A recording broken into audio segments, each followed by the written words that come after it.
അടുത്ത വർഷം നമ്മൾ ഉണ്ടാവുമെന്ന് യാതൊരു ഉറപ്പുമില്ല. പക്ഷെ ഇവിടെ മംഗളാദേവി ക്ഷേത്രം ഉണ്ടാവും, ഉത്സവം നടക്കും, ഒത്തിരി പേര് വരും. ഇതുവരെ വരാത്ത ആരെങ്കിലുമൊക്കെ ഉണ്ടെങ്കിൽ എന്തായാലും ഇന്നലെ നാളെ നമ്മളൊക്കെ മരിച്ചു പോകും. ഈ കാനനപാതയിലൂടെ വന്ന് ഈ കാടിൻ്റെ ആംബിയൻസിൽ കേരളത്തിലൂടെ വന്ന് തമിഴ്നാടിൻ്റെ മലമുകളിലുള്ള ഈ അമ്പലത്തിലെ ഉത്സവം ഒന്ന് പങ്കെടുക്കണേ. അത് സൂപ്പറായിരിക്കും.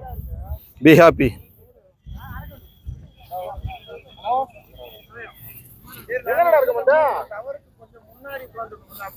ஹலோ கேக்குதா? நீங்க நடக்கிற பாதையிலே வாங்க, ஜீப் போற பாதையில போங்க.